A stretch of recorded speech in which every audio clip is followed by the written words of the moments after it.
Sejam bem-vindos a mais um Espaço Opinião. Começamos com o PST. Rui Rio considera erro político o chumbo do Orçamento do Estado pelo CDS. Ainda o processo de descentralização. Câmara do Porto exige ao Governo revisão do processo. Na educação, manuais escolares gratuitos. Proprietários querem que lei que trava despejos vá ao Tribunal Constitucional.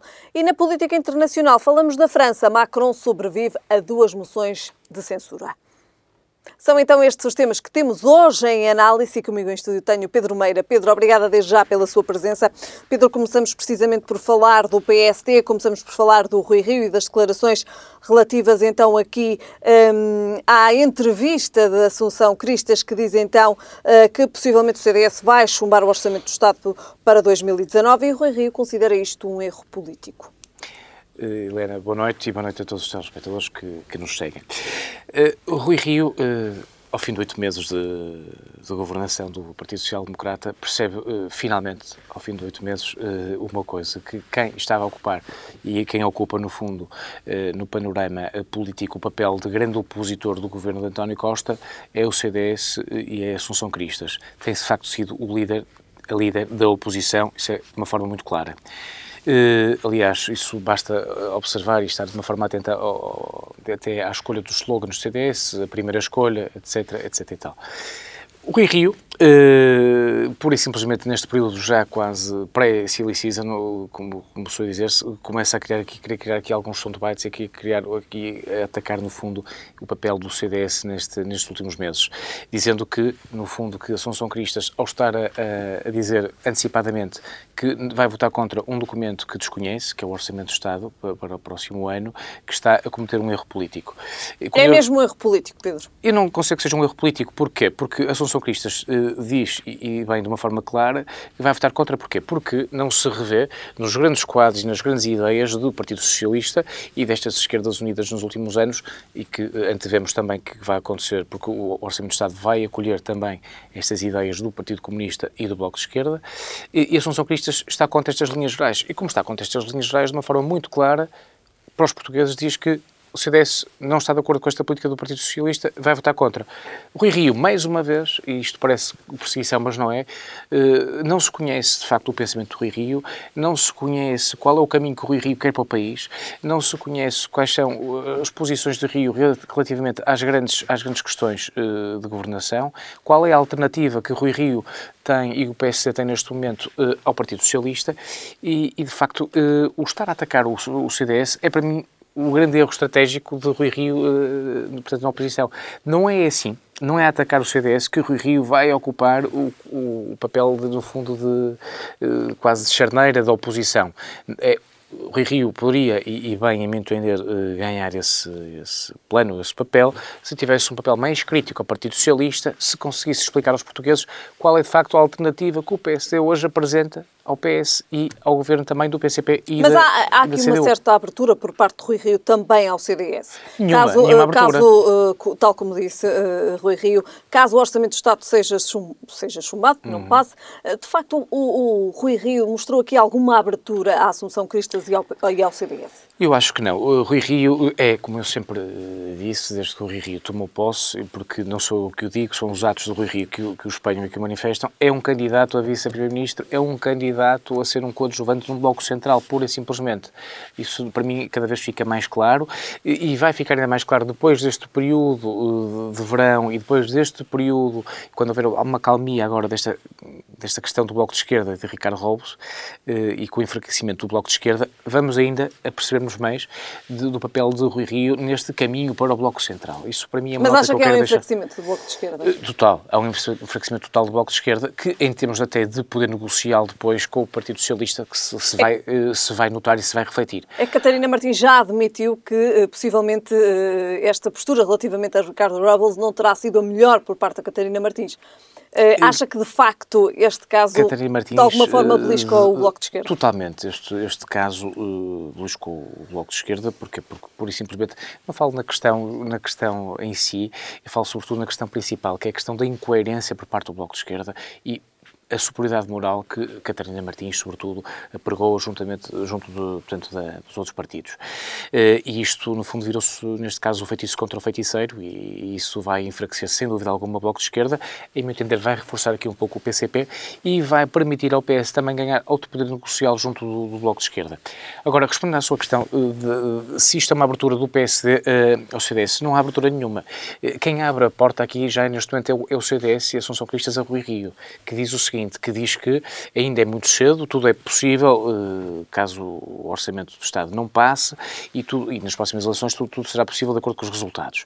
O Rui Rio é que nunca abriu a porta ao CDS. Nestes 8 meses reuniu uma única vez com a Assunção Cristas, na sua visita que fez à sede do CDS ao Largo do Caldas, e pura e simplesmente não criou aqui nenhum tipo de ponte, nenhum tipo de diálogo com o CDS, no sentido de criar-se aqui uma alternativa ao PS. E por isso é que os dois partidos se vão apresentar nestes próximos períodos eleitorais, nas europeias e nas legislativas, sozinhos, portanto, sem coligações pré-eleitorais, não é?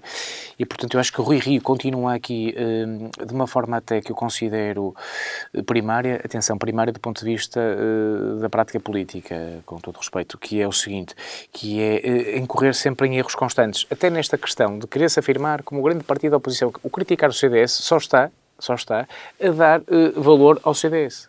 O estar a criticar um adversário, da forma como ele está a fazer, o adversário que está na oposição, está a valorizá-lo, em vez de estar a subvalorizá-lo. É, de facto, um erro de estratégia, um erro de visão, e é necessário que alguém que acompanhe o Rui Rio, que esteja ao lado do Rui Rio, o faça abrir, no fundo, esta visão para a grande fotografia do plano político português, porque senão isto são tiros constantes, a meu ver, nos pés. Isto é algo que o PC depois vai pagar caro, em termos de... porque na política as coisas pagam-se, de facto, nas votações e nas urnas, não é?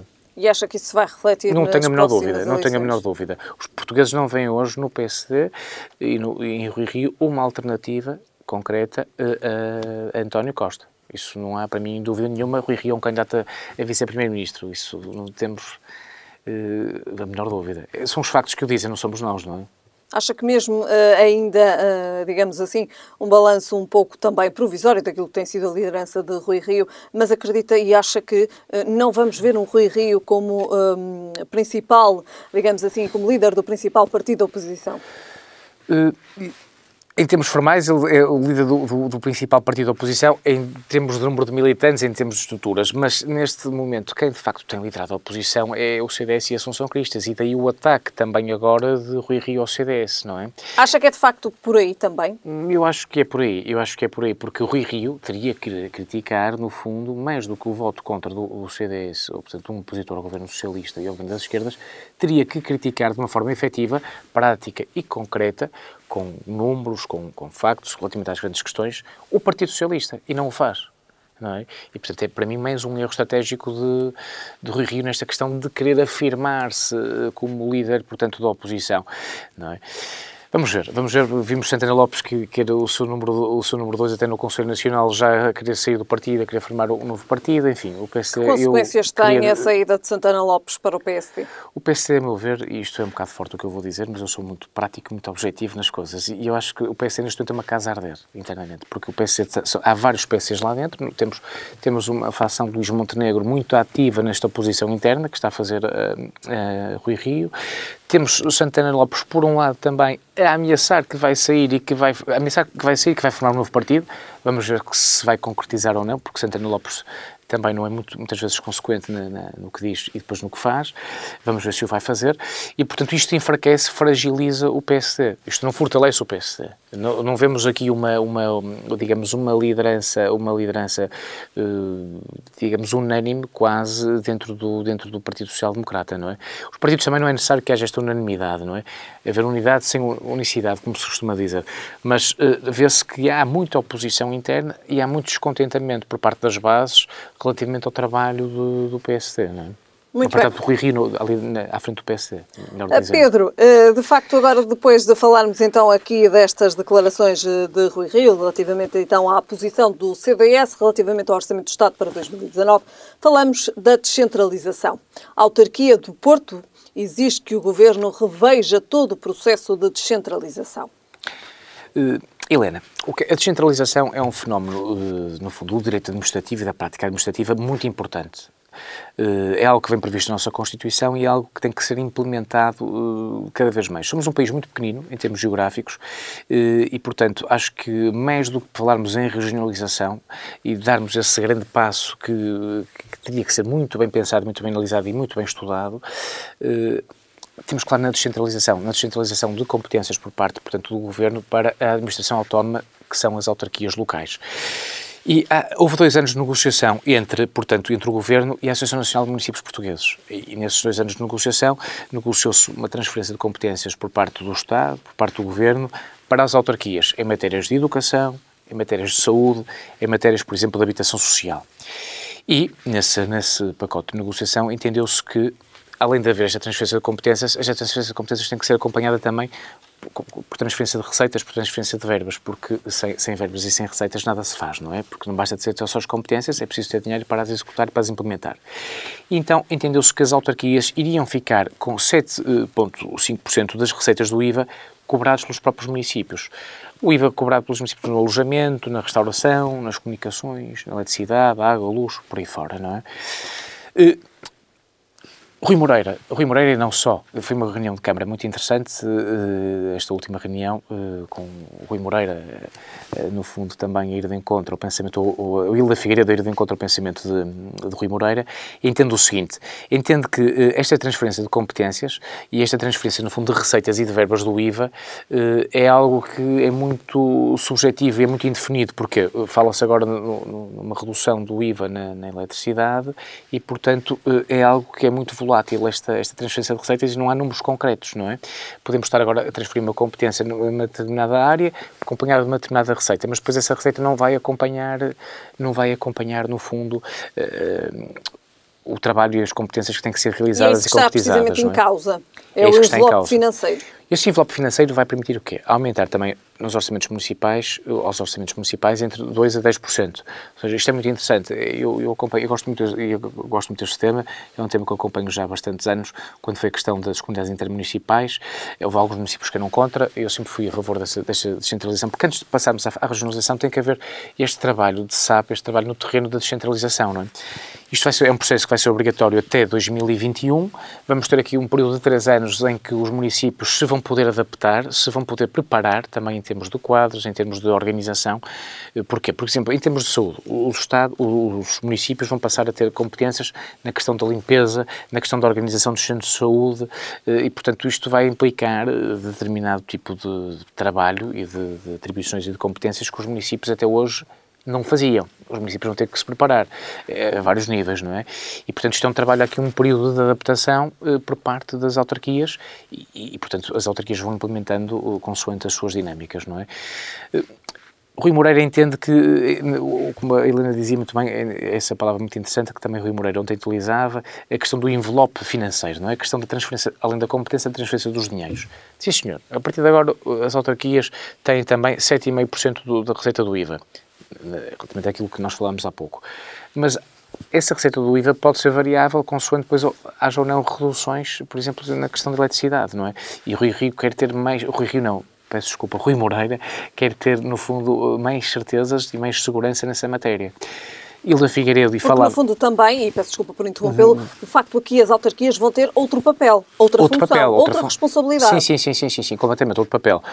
Mais atribuições, mais competências. Isso é muito importante antes de criar-se, ou de pensar se querem criar-se, no fundo, regiões e dividir o país em regiões. Isso vale ou não a pena, isso é um tema que levaria-nos a estar aqui horas, a questão de descentralizar, a questão de passar a determinadas matérias que, em vez de estarem fechadas em Lisboa, no Governo Central, a questão da educação, das escolas, da gestão das escolas, a questão, portanto, da habitação social, em vez de estar dependente de Lisboa, estarem adaptadas a cada circunstância e a cada município. Isto faz todo sentido, não há a menor dúvida quanto a isso.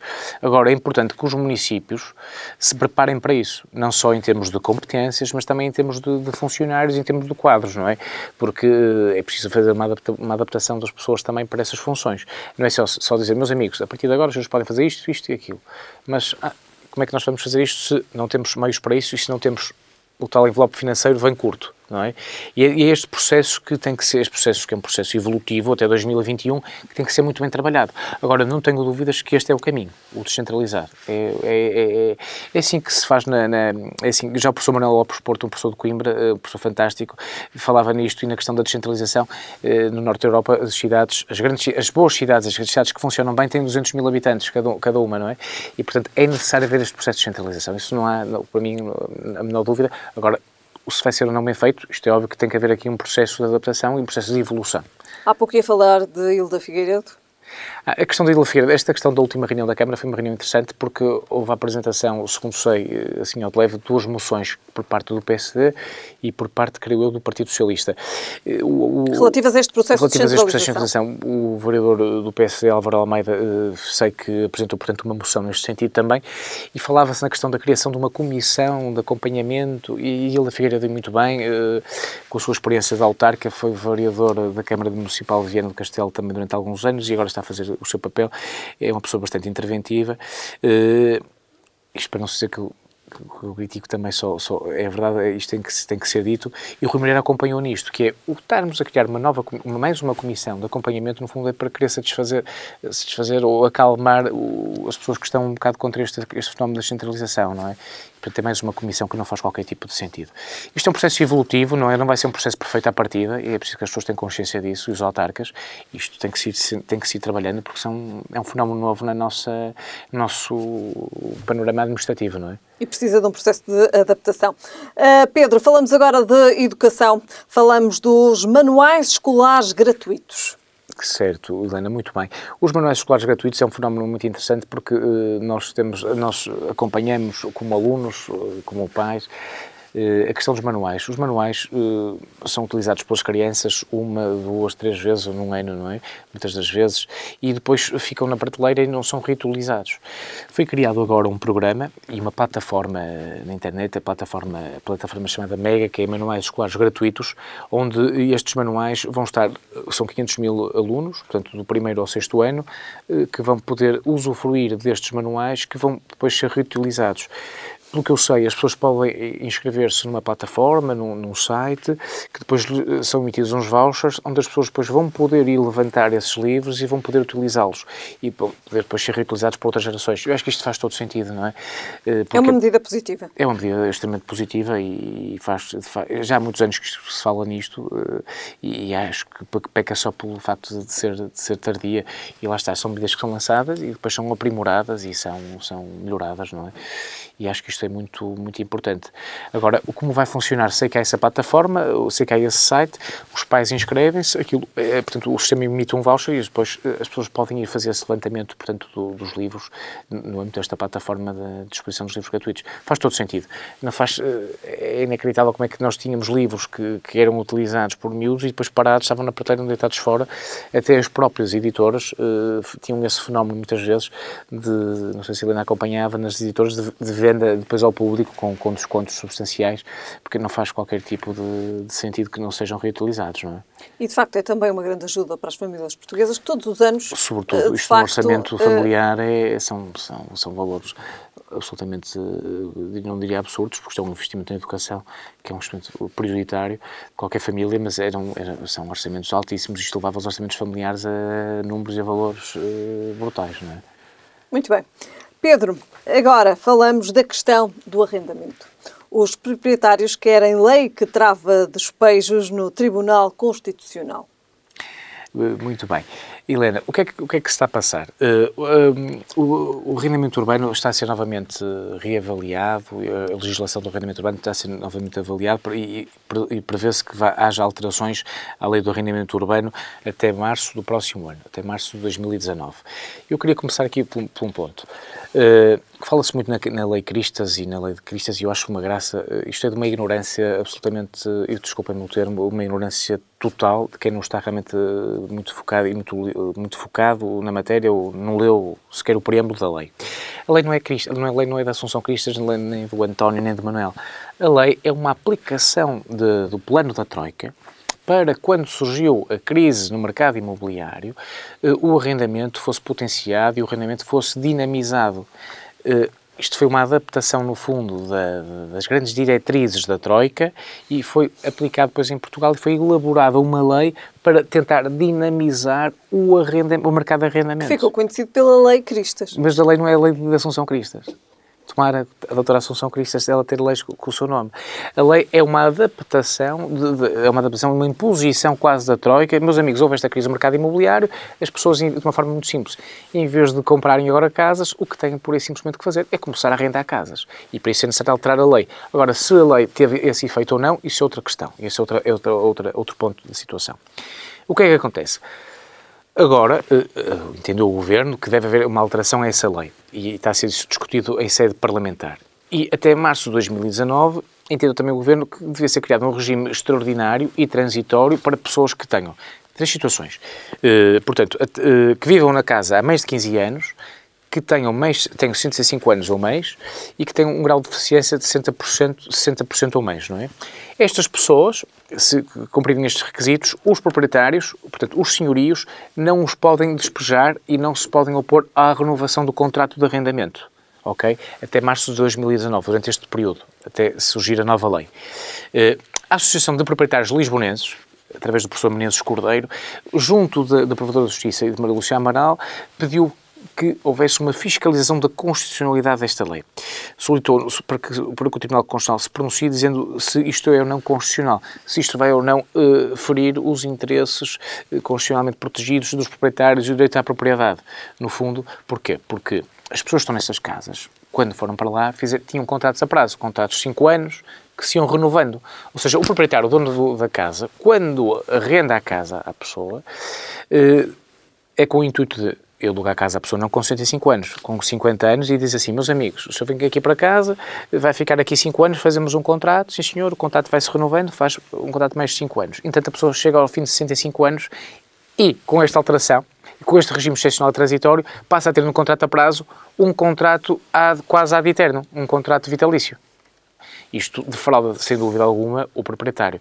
E eu percebo a posição de quem defende a questão da proteção dos idosos e das pessoas com deficiência, essa proteção social. Essa proteção já vem na Lei Cristas, também em alguns pontos, na questão do despejo. As pessoas não falam nisso.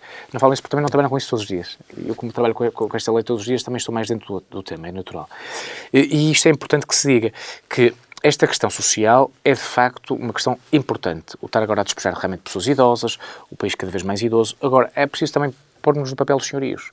Quando arrendam a casa, as pessoas têm 50 anos, aquilo vai-se renovando, a expectativa não era que as pessoas ficassem lá a vida toda, não é? Uma última nota, Pedro, sobre este tema. E, portanto, vamos ver, eu acompanho esta questão do arrendamento de perto e estou curioso relativamente a estas alterações que vão ser feitas ao arrendamento. Isto é muito importante, porquê? Porque vai ter que haver uma nova dinamização do mercado de arrendamento. Eu temo uma coisa, Helena, que é agora, com estas novas regras de financiamento e do crédito dos bancos, o mercado vai voltar novamente para o arrendamento daqui a 1 ano ou 2. Os preços vão estagnar e o rendimento vai aumentar novamente. É importante que esta nova lei acompanhe essas alterações de mercado. Ou seja, para que esta nova legislação não surja já atrasada. Isto é que é importante que o legislador acompanhe este fenómeno económico e estas alterações que vão surgir dentro de meses. Muito bem. Pedro, falamos agora da França, para fecharmos também esta análise dos temas que marcam então a atualidade do dia de hoje. Falamos de Macron, que sobrevive a 2 moções de censura. Emmanuel Macron, portanto... Um jovem político. Um jovem político da nossa idade, com 39 anos, que tem tido um papel realmente muito importante na dinamização e na revitalização da imagem da França, não é? Passou agora por um problema que foi o seguinte, portanto, um dos seus segurança, creio até que o chefe da segurança, Alexandre Benalla, ou conforme se pronuncia, digamos, em termos franceses, foi apanhado a agredir 2 manifestantes, fardado à polícia com um capacete, e a imprensa conseguiu, de investigação, descobrir que era o chefe de segurança do Eliseu de Macron. A direita e a esquerda, que estão minoritários, portanto, no Parlamento francês, interpuseram uma moção de censura ao governo de Emmanuel Macron.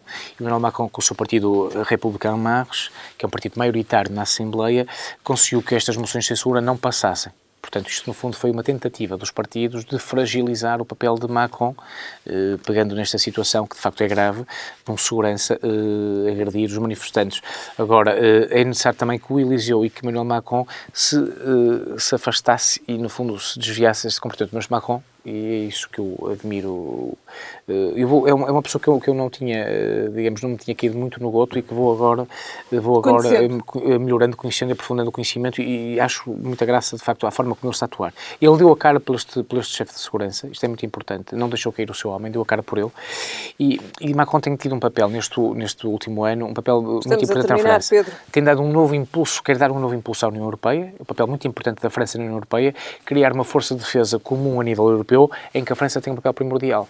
E Macron está, no fundo, a dar aqui uma nova força à França, ao mesmo tempo que a Alemanha, com Angela Merkel, está a cair um pouco, porque é por causa da questão do governo minoritário, não é? E Macron está a dar, de facto, uma nova visão à França e uma liderança diferente à França. Um novo impulso. Um novo impulso. E esta vitória no Mundial do futebol, por muito que as pessoas digam que não tem a ver, também ajuda. Dá uma nova dinâmica ao país, dá um novo impulso, e a França é um país a acompanhar nos próximos tempos, e o papel de Macron também. Muito bem. Pedro, terminamos então hoje a falar da França e aqui também do papel de Macron. Voltamos a ver-nos daqui a 2 semanas. Obrigada. Muito obrigado. Foram então estes os temas hoje em análise no Espaço Opinião com Pedro Meira, e eu estou de regresso amanhã.